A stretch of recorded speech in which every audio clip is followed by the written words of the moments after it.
Hi guys, welcome to Pakistani family reaction. तो कैसे हैं आप सब। मेरा नाम मुजाहिद है। मैं नाना यार आज का वीडियो बहुत ही ज्यादा मस्त होने वाला है। आज हम रिएक्ट करने वाले हैं मेजर गौरव आर्या ने पाकिस्तान को कर दिया 56 इस्लामिक देशों के आगे नंगा। अच्छा, क्या बोला है ओए? अबे मुझे भी नहीं पता भाई। मेजर गौरव आर्या जी जब भी आते कसम से बड़ी लताड़ सही लगाते हैं।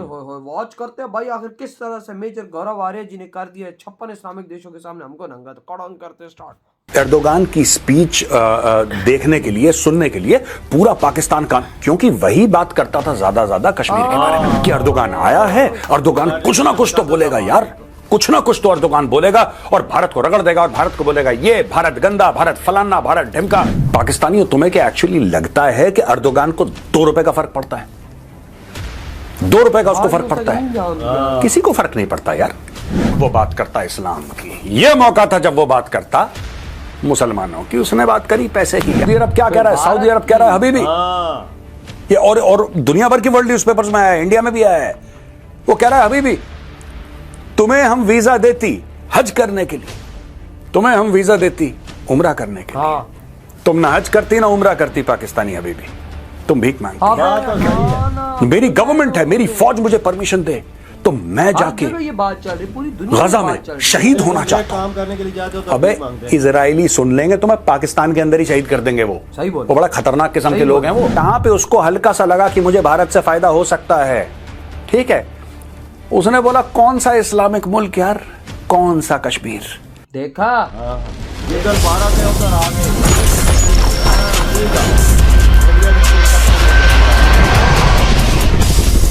उसको पता है हमें भारत और पाकिस्तान के साथ बात में ना भारत का।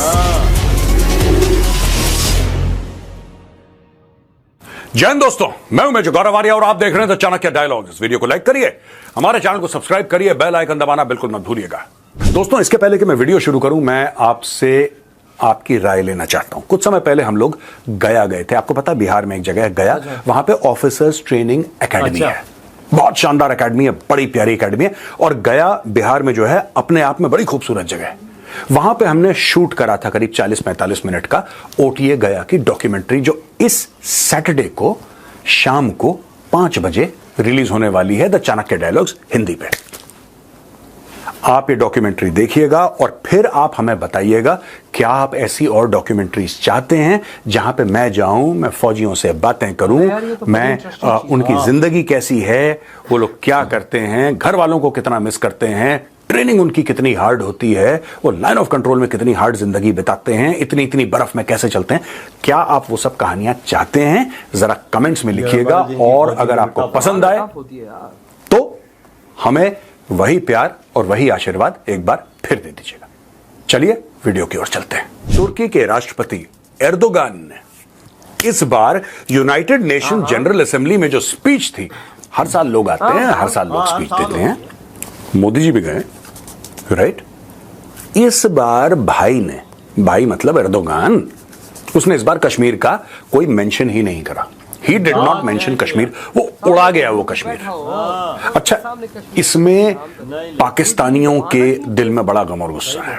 पाकिस्तानी कह रहे हैं नहीं साहब, ऐसा कैसे हो सकता है और ये करना पड़ेगा आपको, और आपने क्यों नहीं करा, और ये हमारे साथ धोखा है, और उम्मा को चुम्मा दे दिया, और ये सारे के सारे ड्रामे जो पाकिस्तान में चलते हैं भाई साहब, वो होने लगे। अब देखिए, मैं आपको एक छोटी सी बात बताता हूं।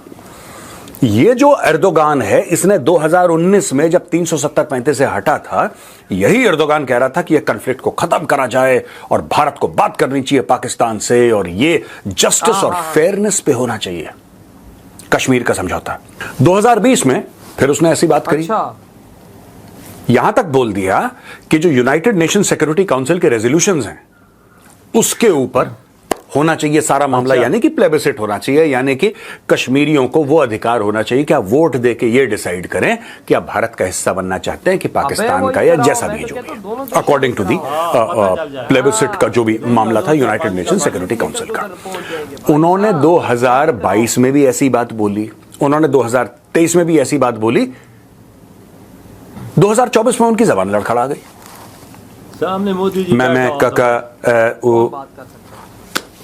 अच्छा, पूरा पाकिस्तान वेट कर रहा था एर्दोगान की स्पीच देखने के लिए, सुनने के लिए। पूरा पाकिस्तान का, क्योंकि वही बात करता था ज्यादा कश्मीर के बारे में। कि अर्दोगान आया है, अर्दोगान कुछ ना कुछ तो बोलेगा यार, कुछ ना कुछ तो अर्दोगान बोलेगा और भारत को रगड़ देगा और भारत को बोलेगा ये भारत गंदा, भारत फलाना, भारत ढिमका, मोदी बुरा आदमी, और हम लोग क्या करेंगे कि कश्मीर को लेके ही रहेंगे इंशाअल्लाह। तो पाकिस्तानी ताली पीटते हैं कि भाई अर्दोगान तो बहुत ही बड़ा यार, ये बहुत बड़ा कलाकार है, इसने तो बहुत मजे कर दिए हमारे। अर्दोगान खा गया कश्मीर को इस बार। दोस्तों, आज का वीडियो उन मुस्लिम देशों के सियासतदानों के ऊपर है जो इस्लाम को एक एटीएम मशीन समझते हैं। ये पाकिस्तानी बेवकूफ हैं एक्चुअली, ठीक है, दे आर फूल्स।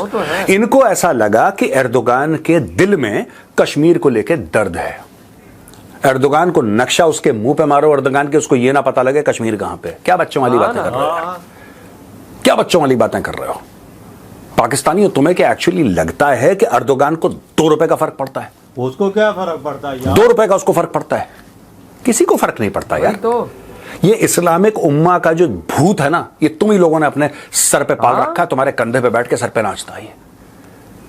किसी को 2 कौड़ी का इंटरेस्ट नहीं है यार, 2 कौड़ी का इंटरेस्ट नहीं है। जहां पे उसके मुंह में थोड़ा सा पानी आया, ब्रिक्स का कनेक्शन है इसमें, जहां पे उसको हल्का सा लगा कि मुझे भारत से फायदा हो सकता है, ठीक है, उसने बोला कौन सा इस्लामिक मुल्क यार, कौन सा कश्मीर, क्या पाकिस्तान, क्या इमेच्योरिटी की बातें कर रहे हो? ये तो भारत है, साडा भरा है जी। अब पहली बात तो मैं पाकिस्तानियों को यह कहना चाहता हूं कि तुम क्यों परेशान हो यार। एर्दोगान ने इस बार कश्मीर का मेंशन नहीं करा यूनाइटेड नेशन जनरल असेंबली में, तुम लोग क्यों परेशान हो? एर्दोगान ने जो पिछले 4-5 साल से लगातार करता आ रहा है, उसके बाद तुम लोगों ने क्या उखाड़ लिया, जरा मुझे ये भी समझा दो। हाँ, ये बात कि मेजर साहब हमने ये उखाड़ लिया। देखो सुनो पाकिस्तानियों, एक बात ध्यान से समझ लो, एर्दोगान को ले लो, शी जिनपिंग को ले लो, पुतिन को भी ले लो, जो बाइडेन को ले लो, जो 2 चुनाव लड़ रहे हैं वहां पे, ट्रंप और कमला हैरिस, उनको भी ले लो, ठीक है, स्ट्रैमर को ले लो, जॉर्जिया मेलोनी को ले लो, आप सबको ले लो, और सब अगर सर के बल खड़े हो के यूनाइटेड नेशंस जनरल असेंबली में कश्मीर कश्मीर की धुन पे गाना बनाएंगे और उस पे नाचेंगे और दुनिया के सामने ब्रॉडकास्ट होगा, फिर क्या उखाड़ लोगे ये समझाओ मुझे। तुम लोग क्या सच में बेवकूफ हो कि बेवकूफ होने की एक्टिंग करते हो? मुझे एक बात क्लियर करो पाकिस्तानियों, तुम्हें क्या लगा था? तुम्हें लगा क्या था कि एर्दोगान कुछ बोलेगा कश्मीर के ऊपर तो क्या हो जाएगा? और आज तक जो बोलता आया है उसका क्या यार, कुनाफा शुनाफा खाओ, इस्तांबुल जाके घूमो, वहां पे चाय वाय पियो, कबाब कबूब खाओ, कहानी खत्म करो। तुम लोग देखो, तुम लोग पार्टी वाली कौम हो पाकिस्तानी, जिसके पास पैसा हो पार्टी कर रहा है। ये देश के मुद्दे, मुल्क की बातें, आलम इस्लाम की बातें तुम्हारे मुंह से झूठी लगती हैं। अच्छा, बात यह है कि तुर्की चाहता है ब्रिक्स का मेंबर बनना। अगर वो ब्रिक्स का मेंबर बनता है, अगर वो ब्रिक्स का मेंबर बनता है तो फिर उसको एक प्लेटफॉर्म मिलेगा, उसकी ट्रेड बढ़ेगी, यानी कि खजूर, अल खजूर, पैसा आएगा उसके पास। तुर्की के पास आएंगे नोट करारे करारे, बेंजामिन, $100 को बेंजामिन कहते हैं अमेरिकन, डॉलर आएंगे उसके पास, और उसको ब्रिक्स में एंट्री मारने के लिए भारत का सपोर्ट चाहिए। अगर भारत ब्लॉक कर देता है तो तुर्की ब्रिक्स का मेंबर नहीं बन सकता। भारत की ताकत यहां पे आती तुर्की की इस्लाम के लिए वफादारी। यह पॉइंट था जहां पे अर्दोगान कहता कि साहब मैं तो आलम इस्लाम का लीडर हूं, मैं ऑटोमन एम्पायर का लीडर हूं, और मैं दोबारा ऑटोमन एम्पायर कायम करना चाहता हूं, मैं खिलाफत कायम करना चाहता हूं, और मैं निजाम मुस्तफा लगाना चाहता हूं पूरी दुनिया में, और मैं भारत से पंगे लूंगा। यह मौका था जब वो बात करता इस्लाम, ये मौका था जब वो बात करता मुसलमानों की। उसने बात करी पैसे की। यार सुनो, ये पूरा मामला ही फ्रॉड है। तुम लोग पाकिस्तानी पता नहीं क्यों जज्बाती हो जाते हो। देखो सुनो, एर्दोगान और शहबाज शरीफ में ज्यादा फर्क नहीं है। पहले एक बात समझ लो तुम, शहबाज शरीफ भी अपनी स्पीच में क्या कह रहा है? क्या कह रहा है शहबाज शरीफ? फिलिस्तीन का ये हो जाएगा, गजा में ये हो जाएगा, कश्मीर में ये हो जाएगा, फलाने में ये हो जाएगा।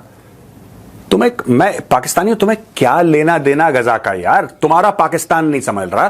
कल तुम्हारे 11-12, परसों नरसों 11-12 एम्बेसडरों के ऊपर बम मार दिया लोगों ने, बाल बाल बचे, कुछ इंजर भी हो गए। मैं सुन रहा हूं मैं जो आपके मीडिया से, सोशल मीडिया से, कि कुछ इंजर हो गए, लेकिन उनकी जानें नहीं गई, थैंक गॉड।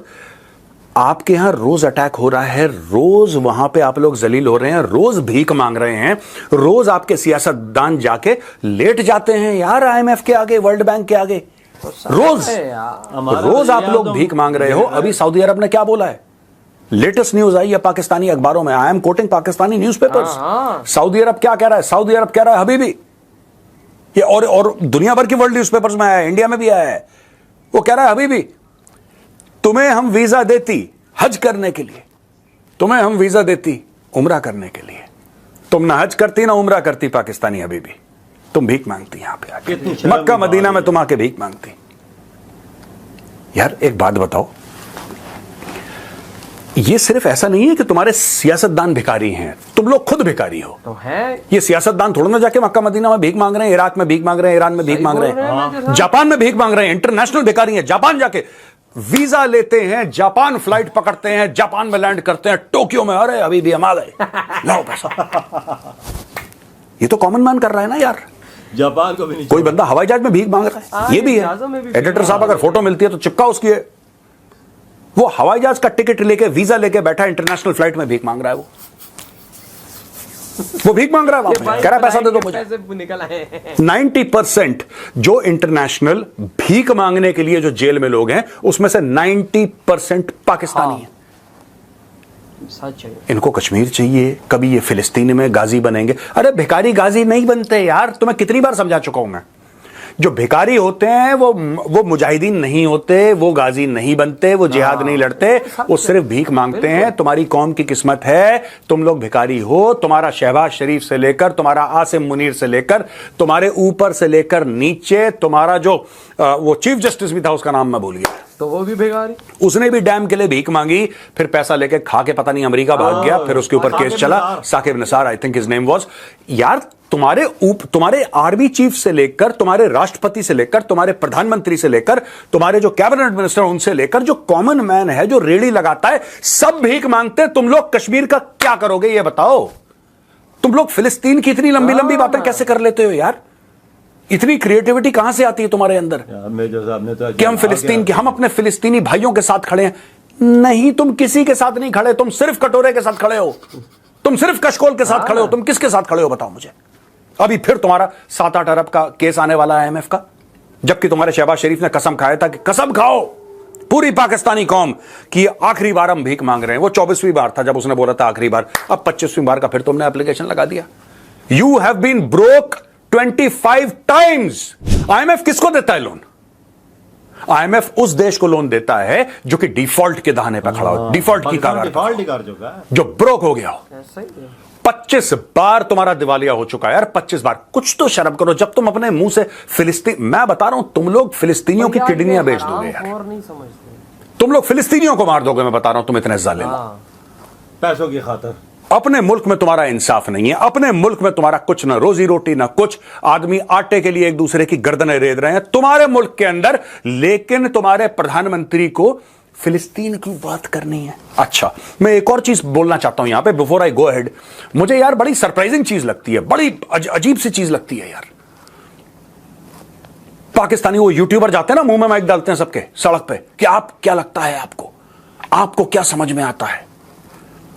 आप एक बात बताइए, क्या फिलिस्तीन में जो हो रहा है, क्या हमें वहां पे नहीं लड़ना चाहिए? वो कहता हाँ लड़ना चाहिए। अगर मेरी सरकार मुझे परमिशन दे, मेरी गवर्नमेंट है, मेरी फौज मुझे परमिशन दे, तो मैं जाके गजा में शहीद होना चाहता हूं। हाँ, ये अक्सर लोग बोलते हैं। इजरायली सुन लेंगे तो मैं पाकिस्तान के अंदर ही शहीद कर देंगे। वो बड़ा खतरनाक किस्म के लोग हैं वो।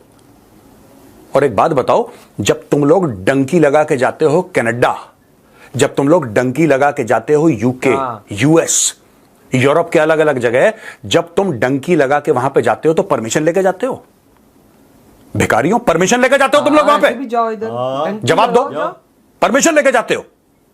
पर यहां पे क्योंकि गोलियां चल रही हैं और यहां पे भीख मांगने का कोई अवसर नहीं है, भीख मांगने का कोई मौका नहीं है, तो अब तुम इस झूठ में कि हम तो बड़े जज्बे वाली कौम हैं, कलमा पढ़ के कौम बनी थी, हम लोग जाएंगे वहां पे जिहाद। किसने बोला? 76-78 साल हो गए तुम्हारे इस बेगैरत मुल्क को बने हुए, अभी तक तुम लोग गजा नहीं पहुंच पाए। जाओ कायरो की फ्लाइट लो, मैं बताता हूं।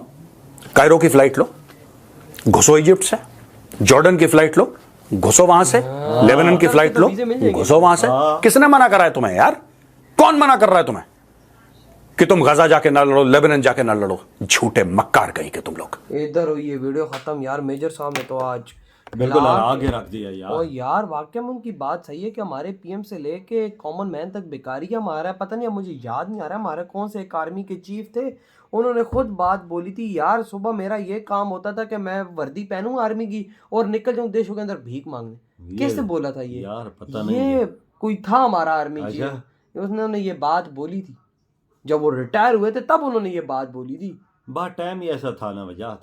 अब आप देख लो ना क्या बना हुआ है इस देश तो के अंदर, सारी भीख मांग रहे हैं। बिल्कुल नीचे से लेके ऊपर तक। और भाई इनको चाहिए कश्मीर, इनको चाहिए फलस्तीन, ये इनको चाहिए तुर्की का देख ना, तुर्की कैसा कह रहा है इस दफा, तो उसने कुछ बात ही नहीं की। क्योंकि बाकी गंदों से वो तो बोला नहीं क्यों कि भाई ब्रिक्स का हिस्सा और वो भाई साहब भारत के देश के मुताबिक ब्रिक्स में मक्खी पार नहीं मारती है तो तुर्की कहां से घुसेगा? वो भाई इसलिए भारत के कदमों में गिरा हुआ है, भारत के पांव पकड़ के जिधर भारत जा रहा है उधर ये भी जा रहे हैं कि भाई किसी तरह इंडिया हमें ब्रिक्स में एंटर कर दे, हम इंडिया के कदमों के नीचे रहेंगे। और आज उसने ये बात मान ली है कि इंडिया के बगैर हम इस दुनिया में चल नहीं सकते, और पाकिस्तानी को लात मार के परे मारा और बोल दिया कश्मीर भारत का टू टांग है। बात ही खत्म कर दी है। जिधर गया उसको क्या कश्मीर का 2 रुपए का फर्क में नहीं पड़ता। वही ना, और ऊपर से आज वो बोला सऊदी अरेबिया ने कि हम तुम्हें आज के लिए वीजा देते हैं तो तुम इधर आगे भीख मांगते हो। यार कितनी शर्म करो बगैर। तो इंटरनेशनल लेवल पे अखबारों में छपी है ये खबर, आज पाकिस्तान में छपी, इंडिया में छपी, इंटरनेशनल लेवल पे ये छपी है। वाकई में आज उन्होंने ऑफिशियली तौर पे ये बात बोली है। हम आपको वीजा देते हैं हज के लिए, उम्रे के लिए, आप भीख मांगना शुरू कर दे मदीने में। भाई हम लोगों ने भाई जहाजों को नहीं छोड़ा भीख मांगने के लिए, तो भाई साहब वो तो फिर आज मेजर साहब ने बातें की बड़ी कड़क की कसम से। भाई कहता है कि भाई तुम भी फलस्तीन के लोगों को मार दो, बात तो एकदम कड़क। मैं कहता हूँ उनके आगे पैसा फेंके अमेरिका और बोले फलस्तीन के लोगों पे मिसाइल दागे जो तुम लोगों ने अपने रखे हुए, यकीन मानो रातों रात $बिलियन आएंगे इधर और रातों रात मिसाइल तैयार होंगे भाई साहब फलस्तीन की। बिल्कुल ये बात तो है, ये सच है, ये रियलिटी है भाई। आजकल कौन पैसे के बगैर बात करता है? कोई देश बात ही नहीं करता। तो हम तो फिर भाई हमारी ऐसी हालत है कि भाई हमें तो पैसा चाहिए। यार फलस्तीन और कश्मीर की बात करने में शर्म भी नहीं आता, अपने देश में क्या बना हुआ है, हमारे देश में गजा में क्या हो रहा है, ये हमें अपने देश पे पहले देखो। मैं कहता हूँ कि फलस्तीन जैसी हालत तो इधर की भी हुई है। हाँ, ये ऐसे लोग मर रहे हैं भूखे, ना किसी के पास रोटी है ना कपड़ा, बच्चे लोग अपने बच्चों को बेच के रोटियां आटे ले रहे हैं। बिल्कुल भाई, ऐसा टाइम आ गया। उधर ये है कि मिसाइल गिरे, इधर ये कि आटा नहीं है, भूख है, मर तो दोनों तरफ रहे हैं लोग। मेजर साहब की बात है बिल्कुल तो सही है भाई। मेजर साहब ने आज हिला के रख दिया है, कसम से ऐसी बातें इन्होंने की हैं। तो यार आपकी क्या थॉट है इस बारे में? इधर ही वीडियो तुम करते